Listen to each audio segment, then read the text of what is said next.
Hello everyone. आज का topic है फायान।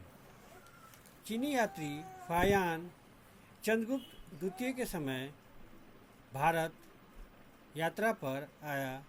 वह बौद्ध था एवं उसकी भारत यात्रा का मुख्य उद्देश्य बौद्ध ग्रंथों की प्रतिलिपियों को प्राप्त करना और बौद्ध तीर्थ स्थलों की यात्रा करना था। उसने अपने यात्रा विवरण में भारत की तत्कालीन परिस्थितियों के संबंध में कुछ लिखा है जो प्राचीन भारतीय इतिहास की जानकारी का एक महत्वपूर्ण स्रोत है। फायान अपनी भारत यात्रा पर चीन से 399 ईस्वी में चला और 414 ईस्वी में वापस चीन पहुंचा। भारत वह स्थल मार्ग से आया था, लेकिन वापसी की यात्रा समुद्री मार्ग से की। लौटते समय लंका और जावा की भी यात्रा की। चीन वापस लौटकर अपना यात्रा वृत्तांत लिखा। वह गांधार प्रदेश में पेशावर और तक्षशिला होते हुए पंजाब में प्रवेश किया। इसके बाद उसने मथुरा, कन्नौज, श्रावस्ती, कपिलवस्तु, पाटलिपुत्र आदि नगरों की यात्रा की। वापस जाते समय तामलिप्ति बंदरगाह से जहाज से श्रीलंका गया और वहाँ से चीन।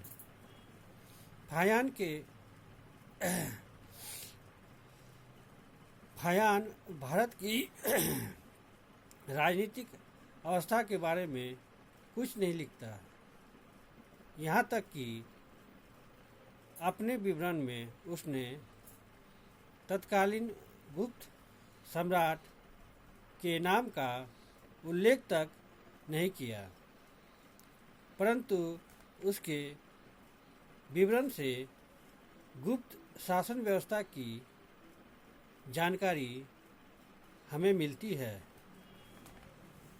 उनका शासन उदार था, प्रजा संपन्न थी और करों का भार कम था।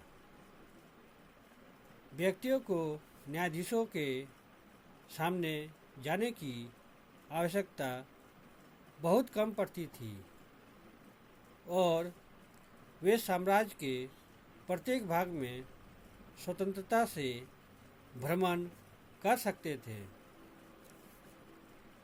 दंड व्यवस्था उदार थी, कठोर दंड नहीं दिए जाते थे, अपितु अपराध के अनुसार उन पर केवल कम या अधिक मात्रा में जुर्माना किए जाते थे।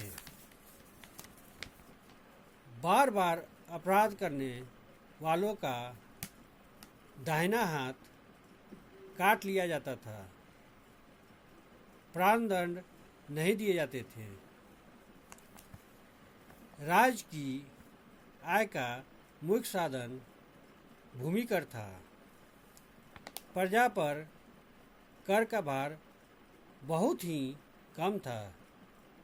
सरकारी कर्मचारियों को राज्य की तरफ से वेतन मिलता था।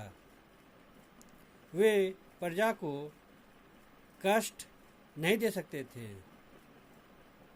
स्थान स्थान पर राजाओं एवं धनी व्यक्तियों द्वारा धर्मशालाएं बनवाई गई थी, जहां पर यात्रियों को सभी सुविधाएं प्राप्त होती थी।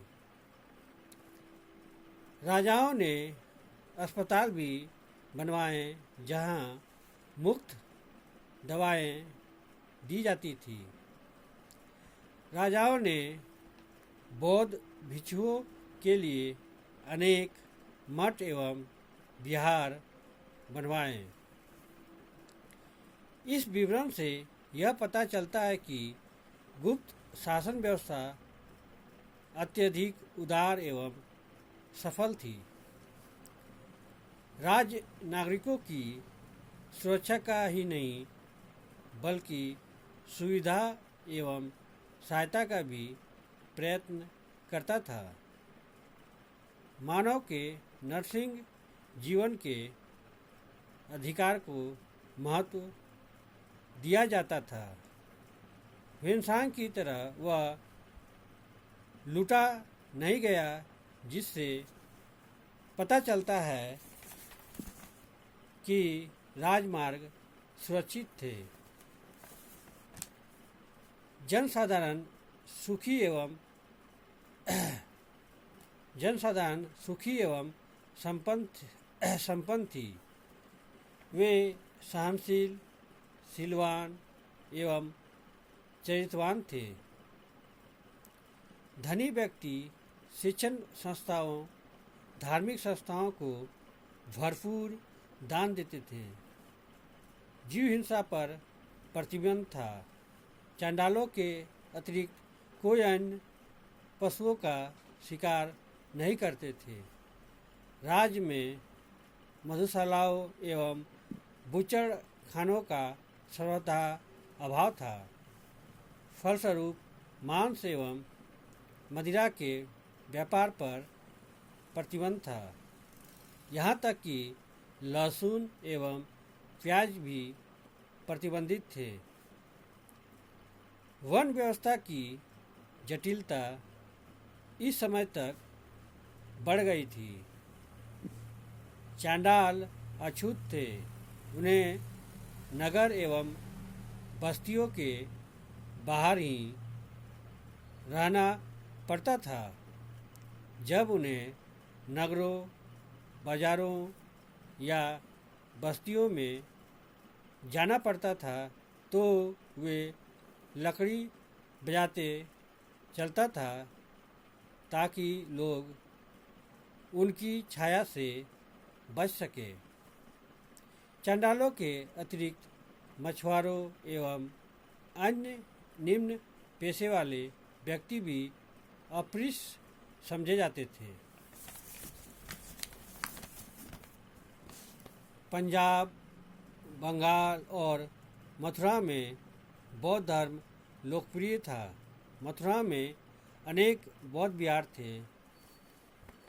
सरकारी कर्मचारी भी बौद्ध भिक्षुओं का सम्मान करते थे। परंतु मध्य प्रदेश, उत्तर प्रदेश, बिहार, बंगाल का पूर्वी भाग में हिंदू धर्म लोकप्रिय था। राजा विष्णु का उपासक था, परंतु हिंदू एवं बौद्धों में परस्पर स्वभाव बना था और समाज में धार्मिक सहिष्णुता का वातावरण था। फाहियान लगभग 3 वर्षों तक पाटलिपुत्र में रहा तथा यहाँ संस्कृत का अध्ययन किया। यहाँ उसने अशोक द्वारा बनवाए गए राजमहल को भी देखा और उससे अत्यंत प्रभावित होकर कहा कि इसका निर्माण मनुष्यों ने नहीं अपितु देवताओं ने किया है। मगध इस समय भी धन धान्य से परिपूर्ण था। मगधवासी उस समय भी सहनशील एवं उदार विचार के थे। वे अपने पड़ोसियों के प्रति सद्भावपूर्ण व्यवहार करते थे। धनी एवं संपन्न व्यक्तियों की तरफ से नगर में अनेक अस्पताल एवं अनाथालय चलाए जाते थे, जहां ज़रूरतमंद लोगों की सहायता सेवा की जाती थी। पाटलिपुत्र का अस्पताल समूचे भारत में प्रसिद्ध था, जहां चिकित्सा के लिए लोग दूर दूर से आते थे। पाटलिपुत्र में अशोक द्वारा निर्मित स्तूप एवं विहार तथा स्तंभ भी था।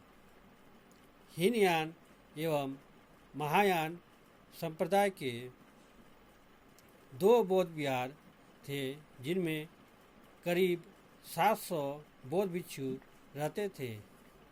यहाँ भारत के सभी भागों से व्यक्ति शिक्षा और ज्ञानार्जन हेतु आते थे। नगर में बराबर जुलूस इत्यादि निकाला जाता था। प्रत्येक वर्ष के दूसरे महीने की 8वीं तिथि को बुद्ध एवं बोधिसत्व का जुलूस 20 रथों पर सुसज्जित होकर निकाला जाता था। ब्राह्मणों की रथ यात्रा का भी फायान ने उल्लेख किया है। इसमें देवता की प्रतिमा को 4 पहियों वाली पंचमंजिली गाड़ी में रख गायकों एवं वादकों के साथ संपूर्ण नगर में घुमाया जाता था। फायान राजगीर, नालंदा एवं बोध गया भी गया। उसके वर्णन से स्पष्ट होता है कि बोध गया, कपिलवस्तु, श्रावस्ती, कुशीनगर आदि उजड़ गए थे। उनमें केवल थोड़े से भिक्षु रहते थे। फायान मालवा भी गया था और वहाँ की जलवायु को उसने बहुत पसंद किया था। ऐतिहासिक ज्ञान के लिए फायान का विवरण अत्यंत महत्वपूर्ण है, परंतु यह ध्यान रखना चाहिए कि फायान बौद्ध था और उसका दृष्टिकोण बहुधा एकपक्षीय था। धर्म के अतिरिक्त उसने अन्य विषय की चर्चा नहीं की। उसने संपूर्ण विवरण में कहीं भी तत्कालीन राजा चंद्रगुप्त द्वितीय का नाम नहीं लिया। इससे भी संकेत मिलता है कि वह राजनीतिक वर्णन के प्रति सचेत नहीं था। बौद्ध धर्म के अतिरिक्त अन्य धर्मों का सविस्तार वर्णन नहीं किया है, जबकि यह काल वैष्णव धर्म की प्रधानता का काल था। उसने लिखा है कि अशोक महात्मा बुद्ध से मिला था, जो सरासर गलत है, किंतु राजनीतिक वर्णन के न होने से तथा धार्मिक कूट अधिक होने से फायान का वर्णन महत्वहीन नहीं हो जाता। इसके वर्णन में तत्कालीन सामाजिक, धार्मिक, नैतिक स्थिति को समझने में सहायता प्रदान करता है। अशोक के राजमहल की भव्यता के बारे में पता चलता है कि पाटलिपुत्र नगर के संदर्भ में जानकारियाँ मिलती है। फायान के इस विवरण की पुष्टि मेगास्थनीज के वर्णन एवं पुरातात्विक स्रोतों से भी होती है। इन्हीं शब्दों के साथ मैं इस टॉपिक को यहीं विराम देता हूँ। अगर आप लोग को इस टॉपिक संबंधित कोई प्रश्न हो तो आप कमेंट बॉक्स में जाके अपना प्रश्न पूछ सकते हैं। Thank you. जय हिंद।